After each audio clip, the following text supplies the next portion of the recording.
The following program, NORML Show Live, is intended for responsible adults only. We advocate for the repeal of marijuana prohibition for adults. We discuss the science, culture, and controversy about America's marijuana laws. We do not advocate or encourage any illegal activity and advise all listeners to learn their state and federal marijuana laws by visiting NORML.org, NORML.org. Opinions and claims made by guests and advertisers of NORML Show Live are their own and do not necessarily reflect the philosophy and policies of NORML. Listener discretion is advised. You take a seed, you plant it, you grow it, you dry it, you roll it, you smoke it. You take a seed, you plant it, you grow it, you dry it, you roll it, you smoke it, and it goes down smooth. Hey! Spanning the continent to bring you the truth about cannabis and marijuana law reform. I smoke pot and I like it a lot. From the promise of legalization. And I think we need to rethink and decriminalize our marijuana laws. To the agony of prohibition. One major responsibility is to encourage people to use less drugs. The National Organization for the Reform of Marijuana Laws presents NORML Show Live, Marijuana Nation. Now, here's your host, NORML's Outreach Coordinator, Radical Russ Belville. Good afternoon, everyone. Welcome. It's Wednesday, February 17th, 2010, and it's got to be 420 somewhere in the world. Welcome to our show. We're glad to have you here for 60 minutes of news, talk, interviews, and more, all by, for, and about the cannabis community. And joining us in our virtual studio from all the way in Astoria, Oregon, my good friend and half sister, Cannabis Carrie. Hey, Russ. Hey, Carrie. How are you today? Oh, my gosh. I just skidded in here just a few seconds ago. It was really hard to get out from outside. It is 60 degrees here in Astoria and supposed to be 65 tomorrow. Not a cloud in the sky. Yeah, I actually left my house today and made sure to catch some of that sun as well. It's just absolutely beautiful up there. Cannabis Carrie brings us the latest in hemp headlines from CannabisFantastic.com and from NORML. So, Carrie, what are we looking forward to after our first break? Well, we're going to cover a story that the Christian Science Monitor picked up, a story we did a couple months ago, and we're going to look at that again. We're also going to find out that there's a new app for us, for the tech gadget people out there. I know that's you, Russ. Oh, yeah. And then we're going to have some breaking news out of Iowa that's very exciting to report on. So good stuff today on your hemp headlines. Oh, excellent, because a lot of folks in the chat room were talking about those Iowa Board of Pharmacy meetings.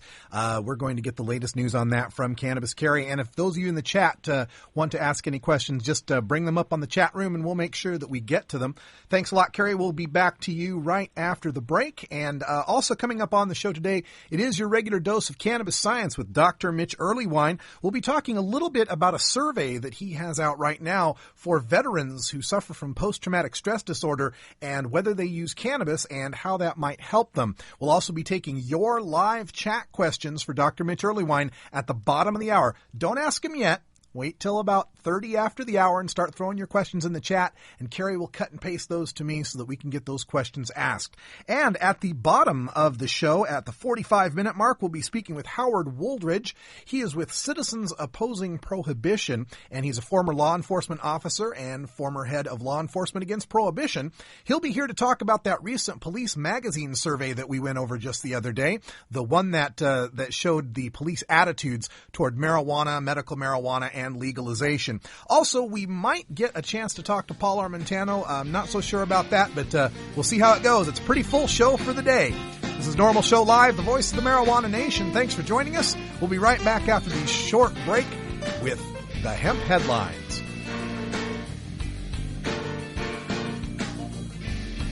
You're listening to NORML Show Live, the voice of the Marijuana Nation.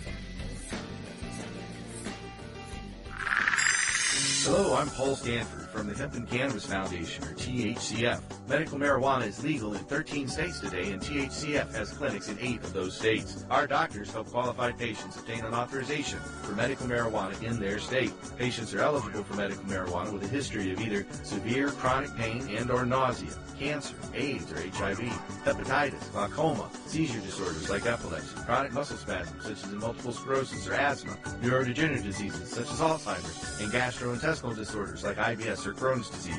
If you or someone you know has one of these conditions, our doctors will help you obtain a permit for medical marijuana. THCF Medical Clinics has offices in Washington State, Oregon, California, Colorado, Hawaii, Nevada, Montana, and now Michigan. Call 1-800-723-0188 or go to the web at hemp.org or 1-800-723-0188.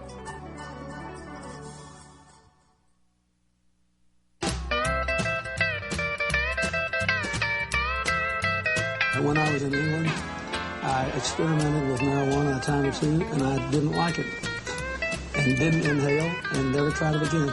I think you'd probably be a lot cooler if you had, Mr. President. Said, hey, do you have a joint, kids? Sure would be a lot cooler if you did. Lie, don't hide it. Lie, don't hide it. Oh, lie, don't hide it. Lie, don't hide it. Just lie, don't hide it. Fire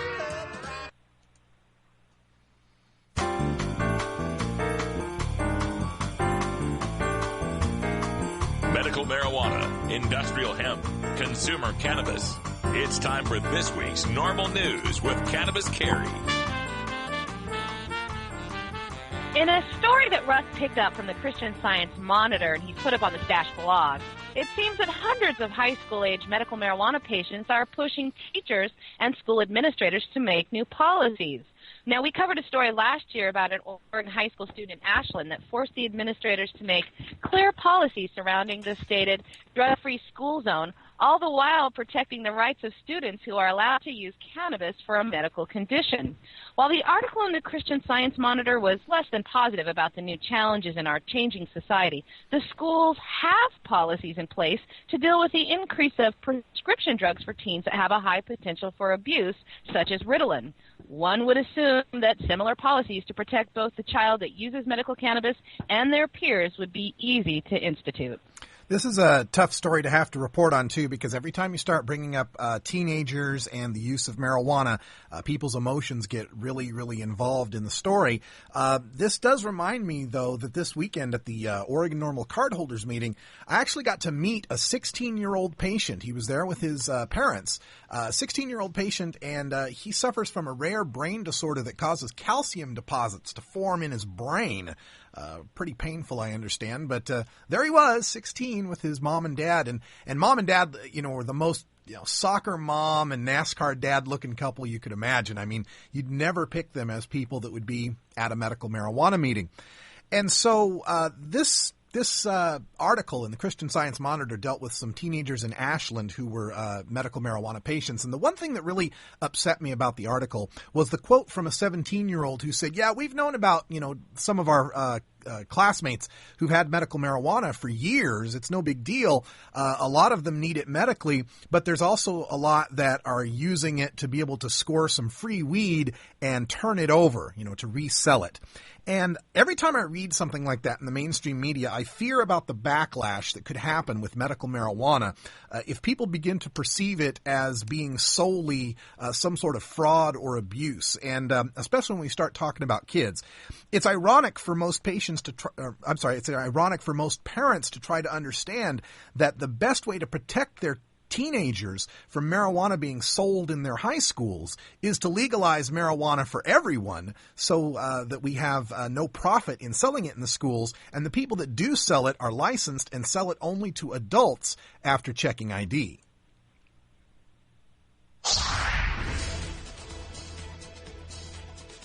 And there are hundreds of thousands of apps for the new Apple iPhone. One in particular is free, and it's getting some press this week. The name of the app is Cannabis, and it has maps with the locations of doctors who prescribe medical cannabis, shows you the directions to the nearest medical marijuana dispensary, and highlights cannabis-friendly lawyers and advocacy groups. If you don't live in a state where they allow legalized medical cannabis, the application on your phone will show you the location of advocate groups including NORML, and locations of lawyers with experience in marijuana law. The database for the app comes from a patient ID center in Oakland, California, and was produced for the group AJNAG, which is Ganja backwards, which cleverly stands for Activists Justifying the Natural Agriculture of Ganja. They are an online site for real-time cannabis news and tout themselves as a cannabis lifestyle network.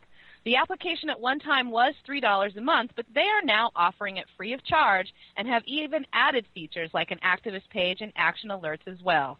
Just another innovative idea in the new world of ganjapreneurship. Yeah, we're really glad here at NORML, too, that they've decided to offer the application for free, considering that they're using the data and databases that are stored up at norml.org that are our property.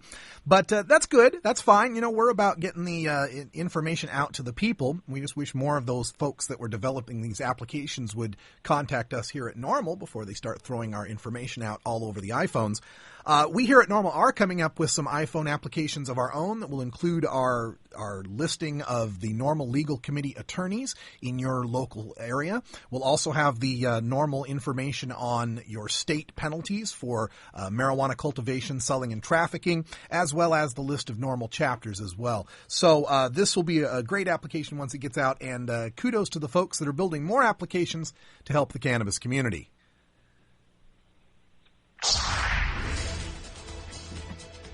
And in our last story, now no one is predicting that Iowa will be the 15th state to legalize medical marijuana, but Iowa has been in the news this week, first with a poll that shows a majority of Iowans support medical marijuana legislation, and also with two bills that are lagging in the legislature for lawmakers to discuss. The other big news out of Iowa is a public meeting that was held today with the Iowa State Pharmacy Board, who are debating whether to recommend marijuana to be legalized for medical purposes. Now, the board reviewed 13 questions that they were legally bound to discuss before trying to reschedule marijuana to make it available for medical use. This morning's question started off with a discussion about marijuana's potential for abuse. The board members generally agreed that cannabis does have a great potential for abuse, but there was some disagreement if marijuana would be abused more than drugs currently accessible by prescription. The board spent most of the morning discussing this all-important question because for Iowa to have medical marijuana, they must first remove it from the legislator's Schedule I classification. That's a drug that has high potential for abuse and no safe medical use.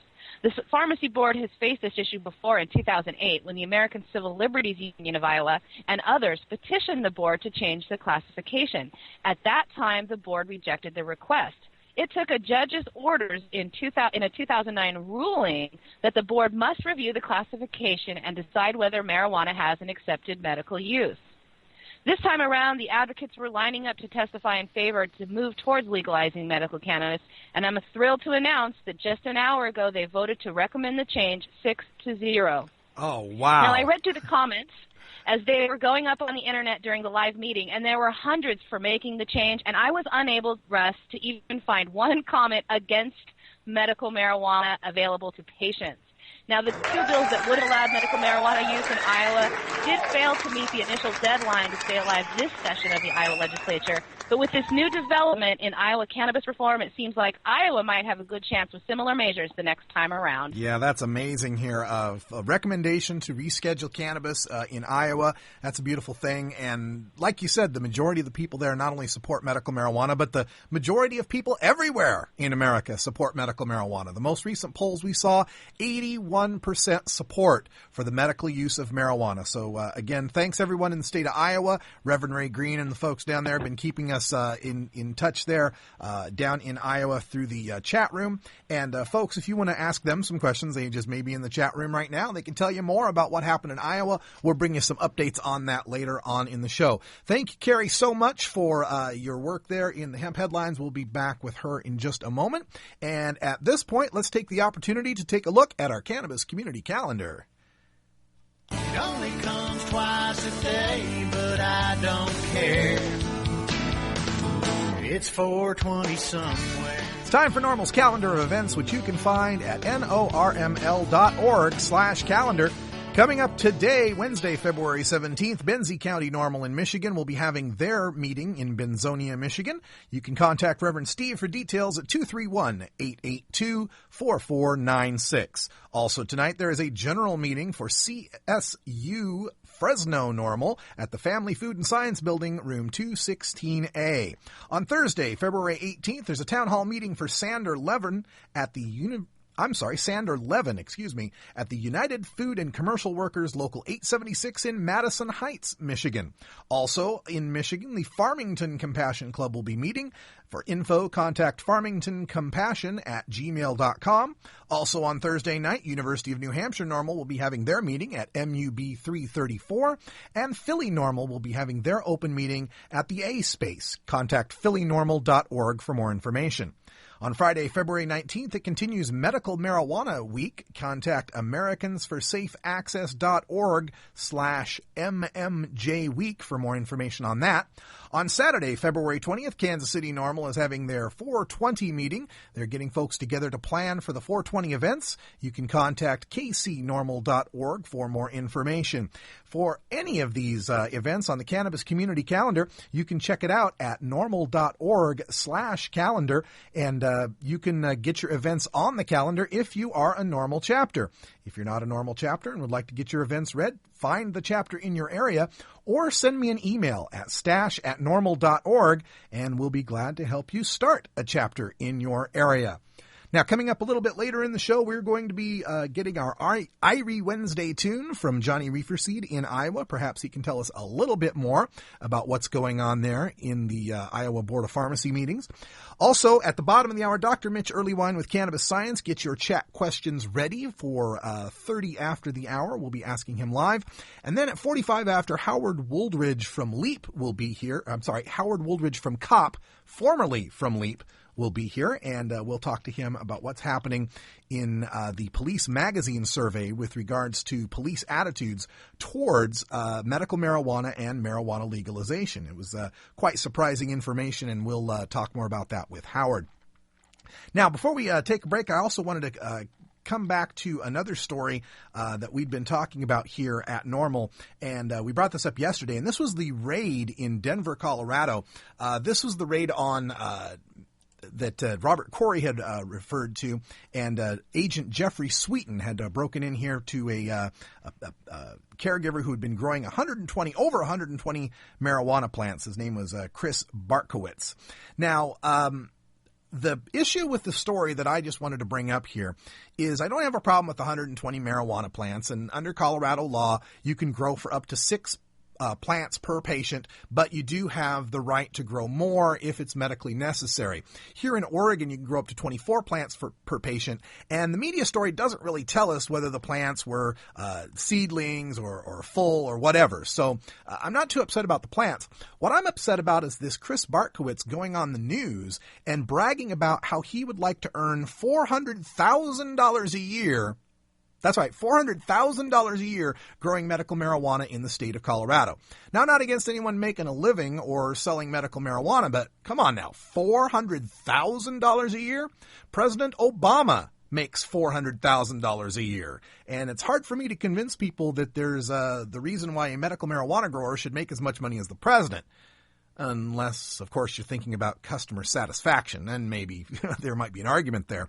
But, to try to say that this is medical, and then to say that you're going to pay someone who's a gardener more money than you pay the patient's doctor and pharmacist combined, that looks a little suspicious to the general public, and it once again highlights how difficult it is to convince them of the legitimacy of medical marijuana when some people seem to be motivated by greed and some people seem to want to make this all about the money. Now, it is a controversial issue here because we are talking about something that is legal in the state of Colorado, and the way that their amendment is written, it's very, very open to interpretation. But I hate to see medical marijuana become something that frightens people away from further legalization. You get my drift, right? I'm afraid they're going to see that, we legalized marijuana a little bit, and look what happened. All these get-rich-quick guys came in and all of that. So think about that. If you are a medical marijuana provider or a cannabis business, try not to brag in the media about how rich you're going to get off of it.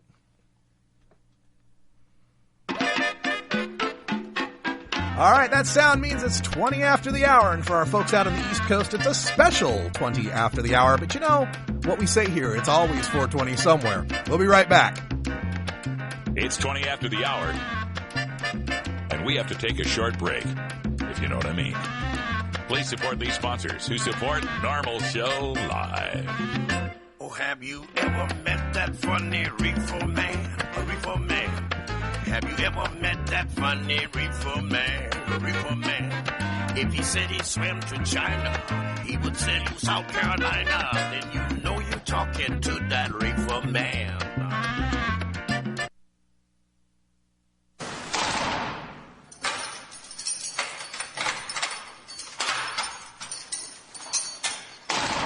Law420.com. Hello, I'm Russ Belville, Outreach Coordinator for NORML. In my job, I read literally hundreds of headlines each month involving nonviolent, productive citizens whose lives are ripped apart by a marijuana or drug arrest. Many citizens could avoid arrest by refusing police searches and remaining silent, but police are well trained to confuse and intimidate. That's why you have a right to speak to an attorney before answering any police questions. I hope you never need to exercise that right, but if you do, make your first call to the law offices of John C. Lucy IV. John Lucy is an accomplished criminal defense attorney with expertise in Oregon's medical marijuana law. John Lucy understands and respects cannabis and drug consumers of all backgrounds. Call John C. Lucy IV at 503-227-6000 or visit in downtown Portland. Address available at law420.com. That's John C. Lucy IV at 503-227-6000 or visit law420.com today. Georgia. Hi, this is Willie Nelson, and I need your help. Our marijuana laws are terribly unfair, and they make criminals out of law-abiding citizens. Nearly 2,000 Americans are arrested every day on marijuana charges, and we are unfairly destroying the lives and careers of hundreds of thousands of people simply because they smoke marijuana. These are not criminals. They are average citizens like you, good neighbors who work hard, raise families, pay taxes, and contribute to their communities. And it's time we stopped arresting responsible marijuana smokers. We need your help to end marijuana prohibition once and for all. It's the fair thing to do. For more information, contact NORML, the National Organization for the Reform of Marijuana Laws. Call toll-free 888-67-NORML or visit their website at norml.org.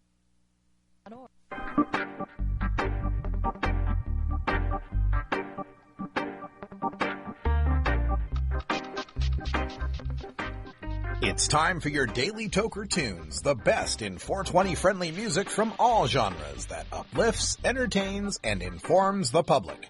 Our PodSafe music is donated by freedom-loving musicians who support our goal of ending adult marijuana prohibition. Today we get tunes for Irie Wednesday, our celebration of that mellow vibe we find in the best of reggae, ska, calypso, and Latin music. Brought to you by Johnny Reeferseed and the High Rollers, America's favorite red-eyed soul rock and roll band, available now on iTunes and CD Baby. If you'd like to submit your song to be played on NORML Show Live, send it to us at stash@norml.org. Now, here's some great independent marijuana music for today's Daily Toker Tunes. All right, time for Irie Wednesday, and we've got Johnny Reeferseed live in Iowa on the line. Johnny, welcome back to the show. Hey, thanks, Russ. Hey, better weather this week and great news. Yeah. I was going to say, before we get too much into the tune, let's talk about the great news. Do you have anything new to tell us about those Iowa pharmacy hearings? Gary was pretty thorough. I mean, it's the biggest hurdle that we've always had here in Iowa is the lawmakers and everybody else saying, "Well, it's Schedule 1, so we can't do anything for you. Sorry, you had the case."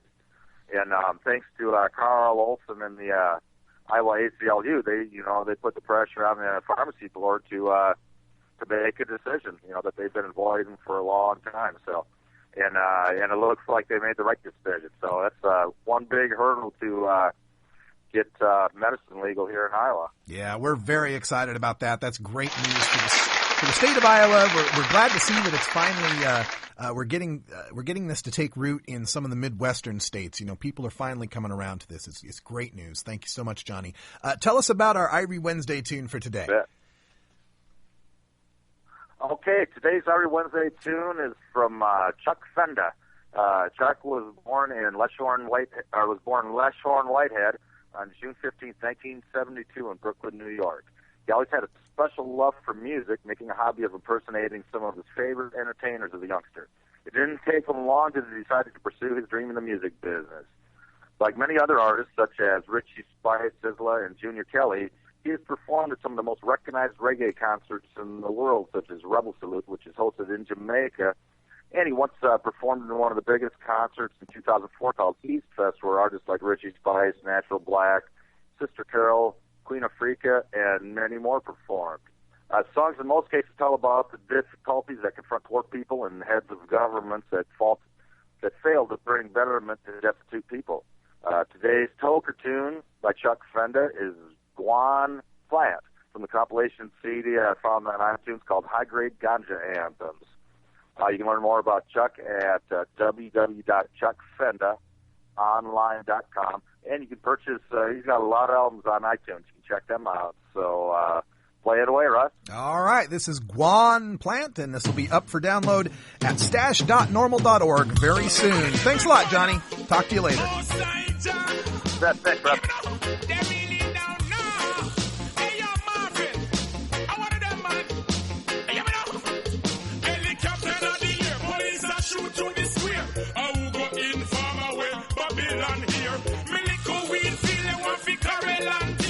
You know the living fire, yo, me never have no fear. Go and plant, and more marijuana we want.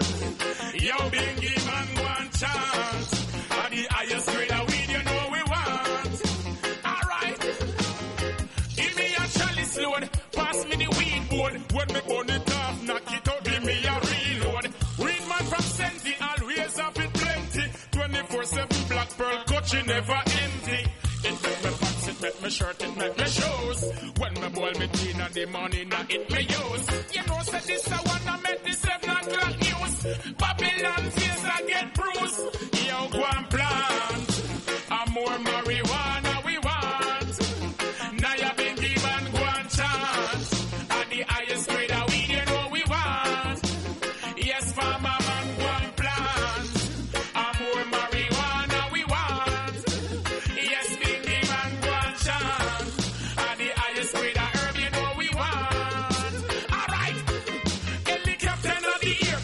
shoot through the square. I will go in farmer with Babylon here. Me little weed feel them want fi carrel and tear. The living fire never have no fear. Yo, go and plant, and the highest grade of herb you know we want. Now you big give and go and chant, and more marijuana we want. Yo, farmer man go and plant, and more marijuana we want. Now you big give and go and chant.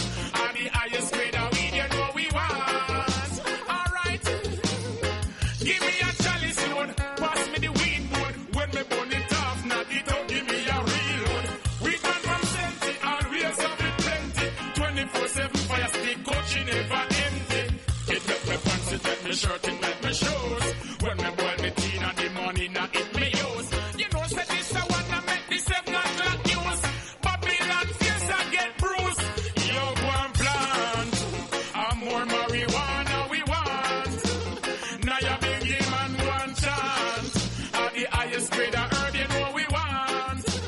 Yes, farmer man, go and plant, and more marijuana we want. All right, that's Guan Plant there for our Irie Wednesday tune. And when we come back, we'll be speaking with Dr. Mitch Earlywine with our Cannabis Science segment. So stick around. We will get your questions in the live chat coming up next. Have you considered medical marijuana? Double-blind, peer-reviewed studies have found cannabinoid therapies to be successful in treating the symptoms of Alzheimer's disease, ALS or Lou Gehrig's disease, brain cancers, chronic pain, diabetes mellitus, dystonia, fibromyalgia, GI disorders, hepatitis C, HIV/AIDS, hypertension, incontinence, MRSA, multiple sclerosis, osteoporosis, pruritus, rheumatoid arthritis, sleep apnea, and Tourette's syndrome, as well as anecdotal evidence suggesting relief from anxiety, depression, and post-traumatic stress, plus reduction in the need for narcotic painkillers. Side effects of medical marijuana can include euphoria, relaxation, anxiety, panic reactions, paranoia, tachycardia, dry eyes, dry mouth, concentration and reaction time impairment, appetite increase, and in 37 states, arrest and incarceration. But medical marijuana is non-toxic and cannot cause overdose. Medical marijuana. It's not for everyone, but ask your doctor if medical marijuana may be right for you. Starfish Designs, makers of the original Gandalf. I'm Radical Russ, and when I want to relax, I always have my 17-inch long original Gandalf from Starfish Designs nearby. The hand-blown borosilicate glass is strong and easy to clean, and the design is sleek and sophisticated. Starfish Designs are available from Bend, Oregon at a glass retailer near you. For locations, call 541-788-GLASS. That's 541-788-4527. Okay, welcome back. We are working on getting folks on the line right at the moment. Paul Armentano was at a very important press conference for the California Senate. The legislature there was in charge of studying medical marijuana and issuing a report today. And we're trying to get Paul on the line to talk a little bit about that. Let's see if we can hear him right now. Paul Armentano, are you there? Okay, we are still having some problems getting Paul Armentano on the line, so we'll put that back on mute, and we will go forth with our Dr. Mitch Earlywine call. If we can get Dr. Mitch on the line, I'm looking here for Carrie to get that brought up. So in the meantime, we are going to talk a little bit about the Cannabis Science segment and want to make sure that you get your questions in. So go to the chat room window and just type in your questions for Dr. Mitch Earlywine, and we'll get them answered here on the air. Most recently, there was a study that just came out with regard to cannabis and schizophrenia. And this is something that we talk about all the time on NORML Show Live, especially when we talk about the UK media. Over there in Britain and Ireland and Scotland, they have this recurring theme about the dangers of skunk. That's what they call the kind back there in Britain. They call it all skunk. And of course, they have some of the same reefer madness that we do about potency and all of that, but they seem to really focus on the schizophrenia issue, that it's really, really something to worry about there. And the latest study here that we've got shows that marijuana use, even chronic use, doesn't seem to cause that much problem with schizophrenia. The idea here is that there's a causal notion to schizophrenia, and that just doesn't bear when we look at the evidence. The most recent study that showed that there was some sort of small link between frequent cannabis use and schizophrenia has now been updated by the authors of that study, who said that they never wanted to claim that marijuana in any way was going to cause schizophrenia. And in this latest report, they've come out to say that if we wanted to stop one adult from getting schizophrenia due to cannabis use, we would have to stop 2,800 adults just to achieve that one adult not getting schizophrenia. So they're doing this to try to show off the numbers and just how incredibly low a risk it is to use cannabis and to have any sort of issue with schizophrenia. And this is something that also we can see just by looking at the incidence of schizophrenia over the past 40, 50 years. You would think that if there were some link between cannabis and schizophrenia, that there'd have been some sort of peak in schizophrenia rates when we look around the Summer of Love period, the late 1960s, early 1970s, or 1979, when cannabis use was at its peak here in America. And yet the rates of schizophrenia worldwide seem to stay at about 1% of the population, no matter how much cannabis they use. We've also found that they did a study in the United Kingdom from 1996 through 2006, where they evaluated hundreds of hospitals and thousands of people who admitted to being cannabis users, and they found over this 10-year period of 1996 to 2006 no increase in the rates of schizophrenia throughout the United Kingdom. So this once again goes to show that this is a very overblown bit of propaganda from the UK media, especially the UK tabloids that like to point out all of the so-called link between cannabis and schizophrenia.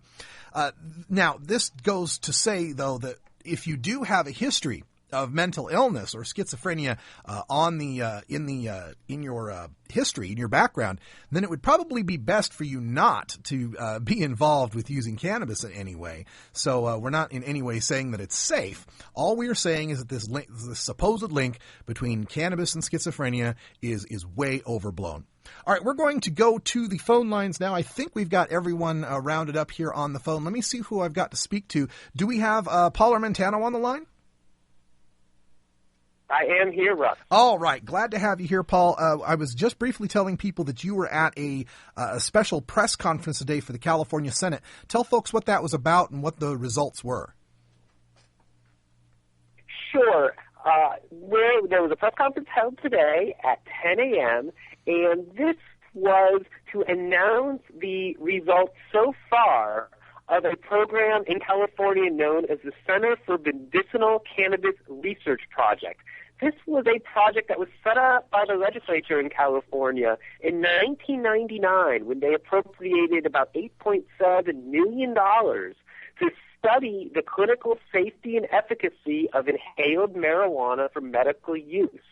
And at this point now, more than 10 years later, we have 5 published studies that are using the gold standard for methodology to determine whether a drug is safe and effective. These were studies that used the double-blind, placebo-controlled crossover trial methodology.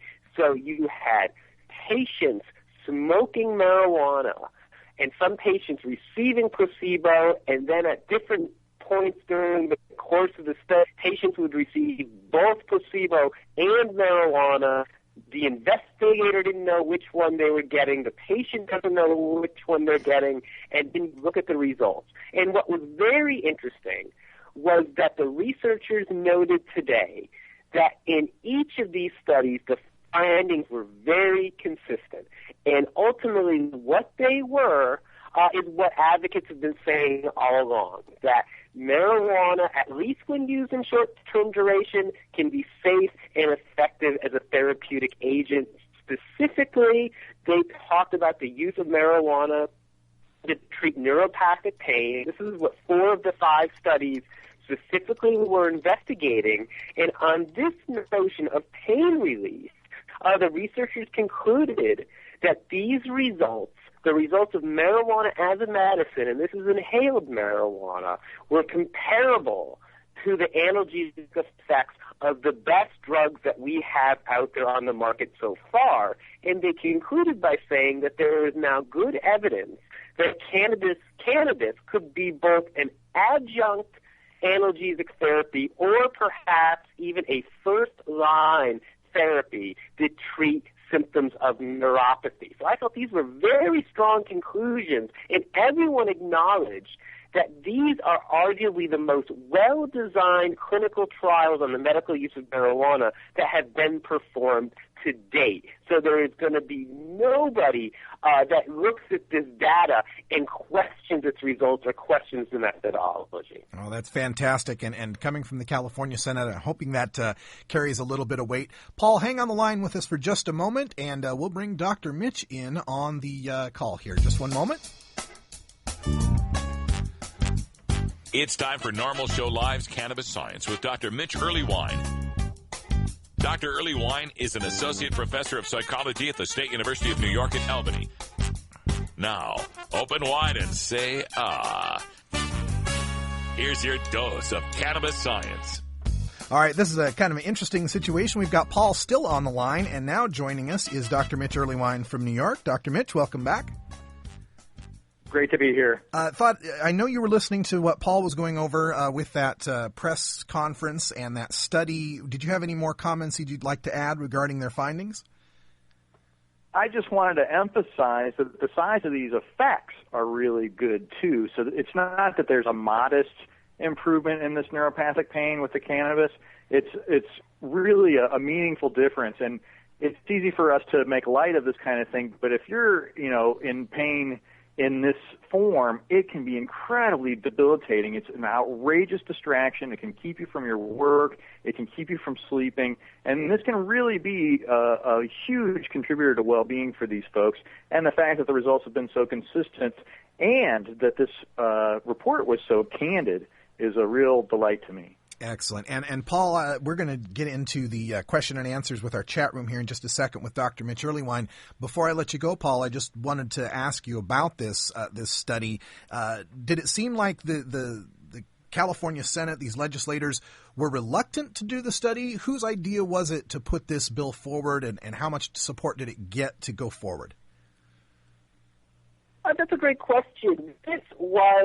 The bill was initially put forward by a retired state senator, John Vasconcellos. As I noted, the money was appropriated first in 1999, then reappropriated in 2003. Now, in California, to appropriate money for new projects like this, the legislature needs to support the bill by a two-thirds majority, not a simple majority. So the fact that the money was appropriated, the fact that California, in the midst of a fairly significant budget crisis some years ago, put almost $9 million toward medical marijuana research, shows, in fact, how strong and how bipartisan the support was at that time for really trying to come to a definitive answer to the question of, is marijuana safe and effective in the manner that already prescribed pharmaceuticals are? And clearly the research team that was put together for the California University system that put out this report today seemed to be of the belief that marijuana it meets this criteria. That's fantastic news. Thanks, Paul Armentano, for breaking in to report this with us on the Cannabis Science segment. We'll talk to you again sometime soon. Okay, good to be here. All right, let's go back with Dr. Mitch. Now, we are getting some questions popping up here on the chat room with regard to cannabis history, science, culture, and health. And this first one comes from Vapor King, who's asking that he's never seen a connection between pot and cancer, and yet he saw a brief abstract the other day regarding, let's see, get this word right here, nasopharyngeal carcinoma. Do you know anything about that? A link between nasopharyngeal. What is nasopharyngeal carcinoma anyway? So basically they're trying to say that somewhere in the head and neck area there might be some cancer associated with cannabis use. One study a few years back, a case control study, did suggest elevated risk for head and neck cancers in cannabis users. Subsequent attempt to replicate that failed, so the result has not been as robust as, say, tobacco and cancer data have been. And in truth, I think that it may have been more an issue with smoke rather than THC per se. And, of course, with a name like Vapor King, I'm sure I don't need to say the vaporizer would likely sidestep this if it even exists at all. Okay. And next question here comes on. Let me get the name here from the question. Let's see. It scrolls up, so I have to go back up and look to see who asked it. Anyway, the question here was, with regards to marijuana use, we all know about how using marijuana is going to show up on drug screens for longer than just about any other drug that you could possibly use. They'd like to know why. Why does the human body want to hold on to THC metabolites for so long? I mean, much as I love the idea that maybe we just really love them as a species, it's clear that they're fat-soluble, whereas most metabolites of other drugs are either not as fat-soluble or not fat-soluble at all. So the THC metabolites end up literally in our fat cells, and they leach out rather slowly, whereas other drugs, they seem to either get rid of them more directly, or if they're stored in fat, they come out more quickly. This is probably why cannabis has really no withdrawal effect, because in a sense you've got metabolites that can buffer your way on the way down, but also it's a curious thing when you think about our endogenous cannabinoid system and how much we need cannabinoids to keep our bodies running, that we would kind of hold on to these in fact and let them come out a little at a time it's an intriguing evolutionary phenomenon. Let's just put it that way. Okay.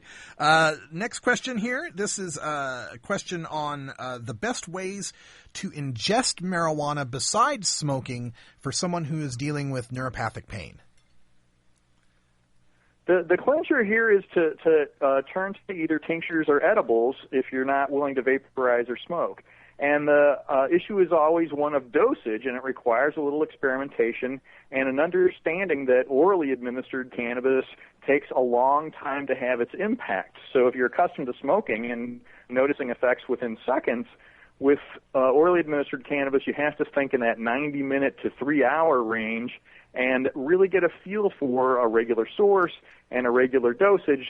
And it's going to take a little experimentation, much like we do with every other pharmaceutical, but to keep that in mind rather than taking some, waiting half an hour, thinking you have no impact, and suddenly eating 2 more brownies and then having a rather entertaining afternoon. Absolutely. We're speaking with Dr. Mitch Earlywine. He's a professor of psychology at the State University of New York at Albany and an expert in marijuana history, science, culture, and health. Our next question from the chat room asks about how many carcinogens are there in tobacco versus how many carcinogens are there in cannabis? Oh, that's the. I would have to say we're talking about in the hundreds for any smoked issues. We usually only track about just under 30 in the smoke, but the clincher difference is THC versus nicotine. Bob Malamud has a wonderful paper in Harm Reduction Journal walking you through that THC literally decreases tumor growth and essentially keeps the opportunity for cancers to form at bay, whereas nicotine actually gets tumors to fire up and grow more quickly, and that's probably the key difference between the two that really makes the big deal. Okay. Mr. Spoff gets us a question from the East Coast here, and he had read a story about a teenager who'd gotten busted for using marijuana, cannabis, and magic mushrooms, the psilocybin mushrooms, and the media report has the police saying that the cannabis enhanced the effect of the shrooms and caused him to be even more reckless or irresponsible. Is there any truth to that, cannabis enhancing the effect of psychedelics? I have to laugh at this one because the impact of the hallucinogens is just a completely different planet from even the strongest cannabis, and I feel like it's a wonderful thing for law enforcement to say if they want to vilify cannabis somehow, is to say it makes other drugs even worse. But I assure you, mushrooms are quite the psychoactive on their own, and the cannabis likely had little impact under the circumstances. Okay. Great question here with regard to medical marijuana. We know about medical marijuana's ability to treat the symptoms of many diseases. This question, though, has to do with its preventative qualities. Is marijuana a preventative medicine for any particular conditions? Well, this is a really controversial topic, as you might imagine, but it's clear that the cannabinoid system is very much involved in a whole bunch of domains related to aging. And so we're looking at the idea that perhaps cannabinoids could have some protective quality for, say, Alzheimer's or other aging-related disorders. Some of the animal data are suggestive and encouraging. Some of the human data aren't yet, but I'm afraid the media is grabbing on to things that are studies of, HU210 or something like that, these cannabis analogs, but not cannabis itself. If you talk to somebody like, Elvie, and you find out how old she really is and just take a look at her, I got to admit you might be convinced that there's an anti-aging potential. And it looks like, at the cellular level, this is a possibility, but we just don't have the human data to jump right up and down about that. So Don Tashkin's question of, is cannabis kind of buffering folks against tobacco smoke-induced cancers is also, really controversial, and his data just barely kind of support that, but we're just not there with the human studies to say that's the case. Okay. Next question here comes from Canna Bob, a very simple question. Do detox drinks work? And I suppose he's talking about passing, a urine screen. Sure. the bottom line on all the drug testing stuff, if detox drinks did work, I'm afraid it wouldn't show up in the published medical research literature. You can imagine how hard it is to fund a study like that and how controversial it would be to publish. The key is it looks like the volume of liquid consumed invariably is going to help. So folks who are facing drug tests, I know that there are a number of websites that say all kinds of crazy things, but the one thing we do have data on is constant consumption of water is bound to get metabolites out of your system. And if you're facing a drug test, basically you should have a jug of water in your hand all the time and probably be urinating pretty much all the time too. That would be by far the most empirically supported approach. Okay, good answer on that one. Moving ahead to another question here. The question here had to do with the portable vaporizers. We always talk a lot about the vaporizer and how it's a much better way to use cannabis than smoking. But of course, the volcanoes and the home models, they can be expensive and hard to move around. There are a lot of portable models out now, either battery operated or just handheld models that supposedly have a glass tube that heats up through a lighter. What do you know about those portable vaporizers, and are they effective? There are no data published on them yet. I noticed that the glass tube with the match approach, folks tend to overheat that and tend to not trust the vapor itself and often lead that to create smoke anyway, which completely wrecks the purpose. The battery-operated ones sound like they have a whole lot of potential, but I literally just finished, the first study of these in humans, and we just haven't had the chance to look. But it certainly sounds like it ought to work in the same way as far as the mechanism is concerned, and if folks aren't turning them up so high that essentially smoke is coming out. Okay. We're running against the bottom of the clock here, but there are a few more questions I'd like to get to. We're going to let today's show run a little bit long, and we'll see if we can get Howard Wooldridge on the line right after we take a break. But 3 more questions here for Dr. Mitch, and if you didn't manage to get your question answered today, you can always send him an email at 420research@gmail.com. That's 420research@gmail.com. Dr. Mitch, we have a question about macular degeneration. A person in our chat room says that his father uses cannabis for the treatment of this macular degeneration in his eyes, and says that it helps him to be able to see better. Is this actually working for him, and will medical marijuana help to slow or stave off macular degeneration? Alas, we don't have anything published on this either. I'm not an eye doctor, but I know even from Rob Randall's days that the pressure inside the eye decreases in response to cannabis. However, there are eye drops that are probably more efficient that do that just as well and for a longer duration than cannabis. So it may be that this is helping him, but there might be an alternative approach that would work just as well. As far as prevention and long term, again, we just don't have the data on that. I'm gonna there's somebody I'll email and try to find out more. Okay, excellent. And if you're listening still in the chat room, send Dr. Mitch your question on that at 420research@gmail.com. He'll have your email address that way and can get back to you with more details.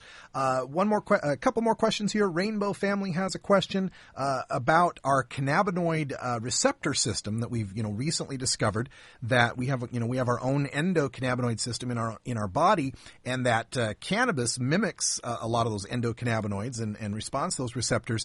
Rainbow wants to know, are there any other naturally occurring compounds that trip those receptors? What else is used by those receptors? Well, you're going to laugh, but downstream, chocolate gets there. Yeah. And it, I guess, doesn't come as a giant surprise. And then we're still experimenting with a number of pharmacological things in the lab, but nothing that's a commonplace easy one that you would just say, oh, yeah, I recognize that. That makes perfect sense. Okay. And final question here from NORML, Nebraska. Dr. Mitch, do you know if the swag is more harmful to your lungs than the kind? In truth, it's all about a question of dosage. So if you're using a vaporizer, it's probably not going to make that much difference. If you are smoking, particularly if you're doing the ill-advised holding of hits, the swag is going to be worse in part because it just takes more to get you there. And so, by all means, life's too short to smoke bad pot. We'll have to leave it with that. Dr. Mitch Earlywine, thank you so much again for joining us from New York. We appreciate you every week here in our Cannabis Science segment. Thank you, Russ.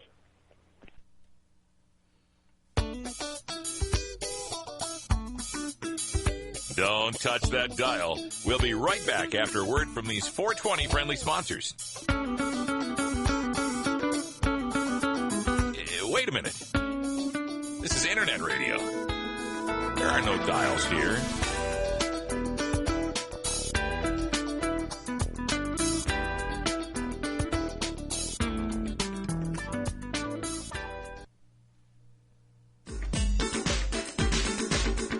It's tough talking to kids about marijuana, especially if you might be a parent who dabbled a time or two in your youth.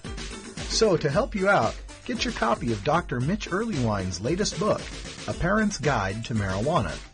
Dr. Earlywine is an associate professor of psychology at the State University of New York at Albany and an expert on the studies concerning marijuana, its effect on health and society, and the methodology behind the statistics.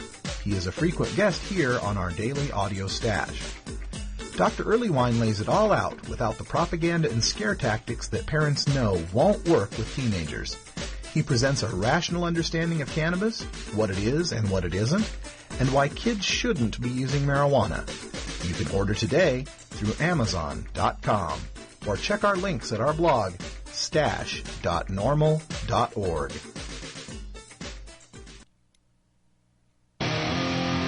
High as a kite, everybody! This drug in front of me is what they call marijuana. If we had a dime for every dime bag bought in America, marijuana would be legal by now. Donate to NORML at NORML.org and support NORML Show Live. Going too light.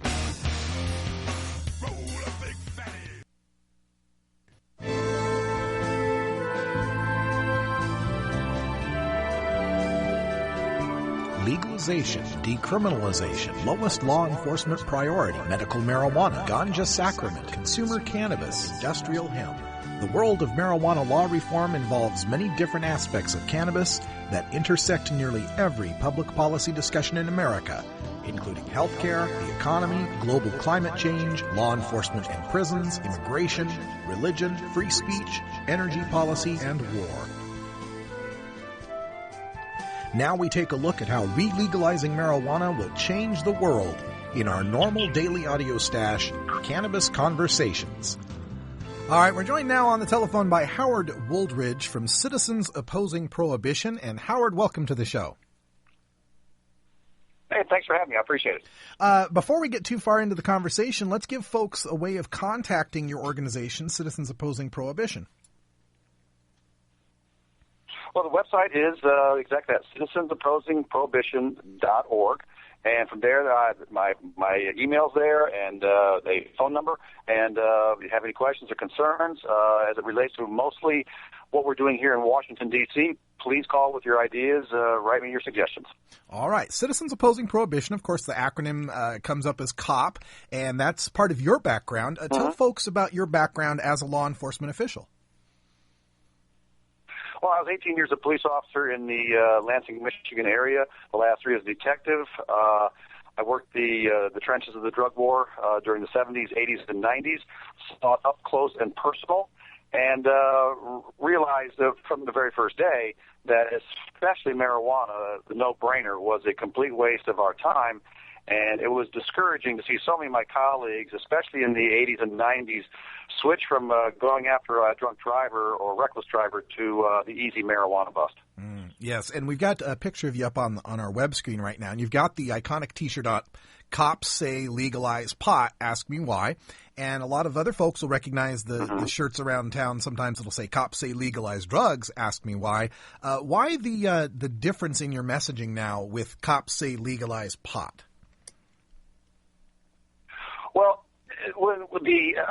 I'm the author of both shirts. Leap, formulated 8 years ago, adopted my T-shirt, which I've been wearing since 1999. And the problem is we all know that marijuana will be the first of the illegal drugs to be repealed, legalized, regulated, and taxed. And so cops is a little bit different. We take the strategy of incorporating the idea that marijuana will fall first. So let's all focus all of our attention on just marijuana, get that out of the prohibition box, and then cops and LEAP and other DPA, Drug Policy Alliance, may go on for the other drugs. I certainly will.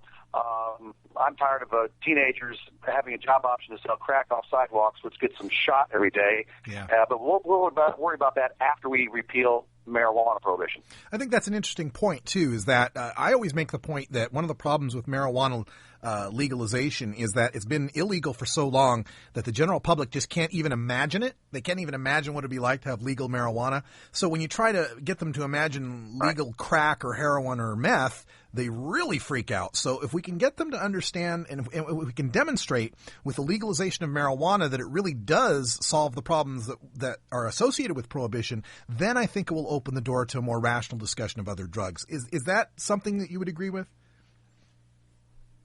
Exactly. We're seeing that now with the 14 states with medical marijuana, especially California, Oakland especially, where they're taxing it. They're actually putting, $18 million, whatever it is, into Sacramento's hands. People, I've been doing this for 13 years. It always was almost humorous. People thought, well, the reason marijuana is illegal is because the government does not know how to tax it. Folks, trust me, the government knows how to tax anything, including free air. I mean, if they figure out a way, it's not a problem.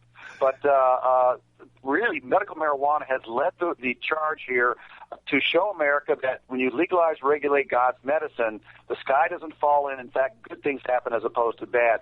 So as we're comfortable now with medical marijuana, once marijuana is legal, regulated, and taxed, we'll say, well, that wasn't so bad. And actually, there are fewer problems out there, especially for police officers.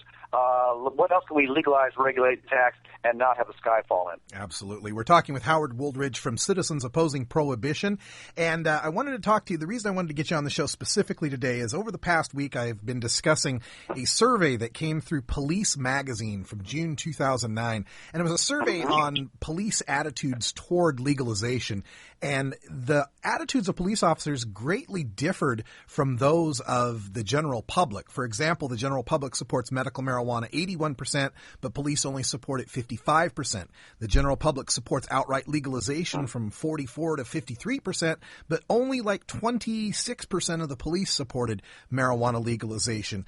Do you feel that the reason behind this is that police really do think something terrible is going to happen, or is the cynic in me right in thinking that they just want to protect their easy source of arrests? Well, certainly here in the Washington area, the lobbyists for the Fraternal Order of Police, and I love the FOP. I was a union steward in the FOP.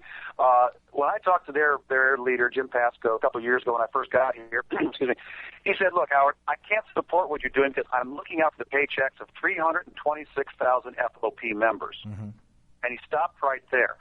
Here in Washington, the Troopers Association, the Sheriff's Association, Chiefs of Police, all these folks are supporting prohibition, more mandatory minimums for one simple reason. It's all about money, overtime, and job security, which is what, they have to look for. Now, when you get down to talking to individual police officers around the country, especially as I did when I rode my horse across a couple of times the country, out in the middle of Nebraska or New Mexico, the deputy would stop and we'd talk. I would say into the 60th, 70th percentile, they were always saying, yeah, marijuana, it's really not worth my time. I've been a police officer for 10 years, never been to a call of a marijuana causing a problem. Let's just get that out of our hair. But what's happening in police work is you're seeing more people get into it who are religiously motivated. And as that survey showed, 30% would not legalize it because they consider drug use immoral. And if you went further, I bet you they'd say they'd make alcohol illegal again. I've met many police officers on the opposite side that, we make alcohol illegal again because it's bad for you. Yeah. So the survey is encouraging in that, especially with the medical marijuana, getting them to crack that is a great first start. And always know that we are looking at this thing as the cash cow. You're absolutely right. Job security, easy drug bust. Because I just told a couple staffers today in the House, I said, look, it's much more dangerous for a police officer to write a ticket for parking than it is to arrest a Michael Phelps or Willie Nelson. Been there, done that. Yeah, good point. Good point. So when we look at this police survey and they say they ask them their reasons for opposing marijuana legalization, 81% of them said that it had to do with 70% had to do with the harm to user and society. 81% said it was a gateway to harder drugs. When they say those things, do they really believe them, or do they think we believe them? Oh, I believe they are sincere. Okay. Understand, there's a great deal of ignorance out there, and police officers are not exempt from that. In fact, it's almost worse, because when they say it's a gateway drug, they think, well, every person I know that I've arrested for crack, quote unquote, started with marijuana. You and I know, and your audience knows, the first illegal drug that most people try is tobacco, then alcohol, then marijuana. And what happens is, and nobody publishes this, the last survey I saw was in the 90s, about 68% of people stop at marijuana. It's the terminal drug. But the prohibition crowd does not want to publish those types of statistics, so police officers drink the Kool-Aid. They believe that this is the drug that brings anybody into heroin and cocaine and meth and whatever else. So, and we've been indoctrinated, absolutely indoctrinated, to believe that it is our mission in life to protect you from your own stupidity. And unfortunately, the government cannot fix stupid, although we are still trying. I think the government is the source of some of the stupid. Another thing in this survey that stood out to me, we saw that the American people in the most recent ABC News Washington Post poll had 81% support for medical marijuana. And when they asked those 81% what kind of medical marijuana, 56% of them said California style, where a doctor could recommend for anything, and another 21% said Oregon style, where there's a particular list, but you don't have to be, terminal. When they asked police the same question, of those 55% that did support medical marijuana, the overwhelming majority of them said yes, but it needs to be a lot stricter than what it is now. Again, what's your opinion on why there'd be that big discrepancy between public opinion and police opinion on the types of medical marijuana programs in the states? Well, my opinion on that is that they read the newspapers, they watch the television, they watch 60 Minutes and see people coming in with foot pain based on the fact they're wearing high heels, or like me, they're wearing cowboy boots, and then from there they can get medical marijuana. They just think it's gaming the system to use this particular painkiller. And that's unfortunate. But again, that's also a fairly common perception out in the real world. The thin blue line, we're so insulated and isolated, now more so than ever, as we have gone from protect and serve to search and arrest, and even less contact with civilians, real people, that we feed that information to ourselves and at the donut shop and the coffee shop, and our worldview is altered and distorted. So the only thing that's going to bring, I believe, more clarity to us as a profession, is to take surveys, a better survey in those 12 states, let's say minus California, take Montana, take Vermont, take Maine, and say, what are the problems associated with medical marijuana? And even now, like in Michigan, one of the recent states to go medical marijuana, said, you know what, the problems have been very few, actually. But Michigan doesn't get the publicity the squeaky wheel does, which is California. Okay. And one thing that I've brought up many times when I get into these debates about prohibition and policing is how prohibition turns police into the enemy of the people. And so many people in my generation and younger grew up under this war on drugs and this DARE model, where we've come to suspect the police and worry about the police and worry about having encounters with the police. Over your long career in law enforcement, did you see and did you experience a change in people's attitudes toward you as a police officer? Well, yeah, certainly if they didn't know me. Now, I worked and lived in the same community. By the time I left, half the people in the township would actually recognize me and say hi. As an example, my last month in the job, I arrested 6 people for drunk driving because I was really serious about that, and 3 of them stepped out of their car and said, "Hey, Howard, how's it going?" So that gives you an idea of how I did it and my particular reputation. But in general, no, you're right. There's been literally, as you know, there are several millions of car searches and person searches every year in this incredible attempt to make a difference in marijuana use and possession. And it does make people say, boy, here comes the cops. Boy, I hate them because last time this happened. So this has been a huge public relations problem for us. And now it's going on 30 years of this attitude of search and arrest. And and that's not going to change until we end this thing, because since there's so few cars or persons that possess a cocaine, a meth, or heroin, once marijuana is out of the mix, I believe most of these cops who do this for either religious or racist reasons, which is why black people and brown people are picked on more than anybody else, when they have to search 500 cars to find one baggie or one little bit of cocaine, they'll stop harassing everybody, which would be a plus for all of us. Oh, that's good news. And we want to end prohibition so that cops can go back to the protect and serve model. I think the way that you frame that is just right. Protect and serve rather than search and arrest. Howard Woldridge is from Citizens Opposing Prohibition. Check him out at citizensopposingprohibition.org. And before I let you go, do you have any final words for our audience? Yeah, when you go, this year is politics. Go to the town hall meetings. Go to the teabaggers, whatever your politics are, and ask the question, why don't we apply the 10th Amendment, limited government, states' rights, to the issue of marijuana policy? Even Sarah Palin was asked that question on Fox News a couple Sundays ago, since she believes in the Ron Paul model of the 10th Amendment. Say, let's apply the 10th Amendment to marijuana. That's what I've done today. That's what I did yesterday. And that's what I will be doing all this year, is asking these congressional staffers, please have your boss apply limited government, the 10th Amendment, to marijuana, repeal it like we did alcohol back in 33, and make this an issue for each state to decide. Bring up those questions to your congressional candidates, your senatorial candidates, your governor races all across this country. Ask them that hard question: why do you support marijuana prohibition? Just ask them, why. Tell me the advantages of marijuana prohibition. Always ask the why question as opposed to something that says yes or no. But I appreciate this opportunity, Russ. You betcha. Thank you, Howard. We'll have you back on the show again sometime soon. I'm sure of it. We appreciate all the law enforcement officers who come on to tell us that prohibition just doesn't work. They've experienced it. They've been on the front lines of the drug war. They'd much rather be arresting real criminals. I'm Radical Russ. This is an extended version of our normal show live. Thanks for joining us for it today.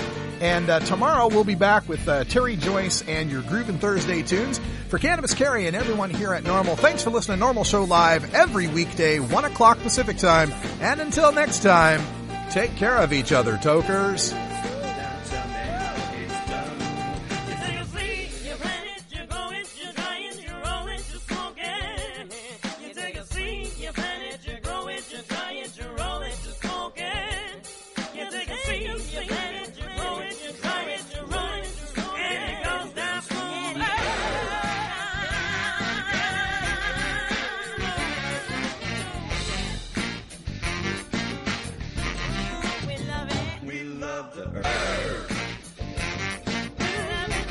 This is NORML Show Live, the voice of the Marijuana Nation.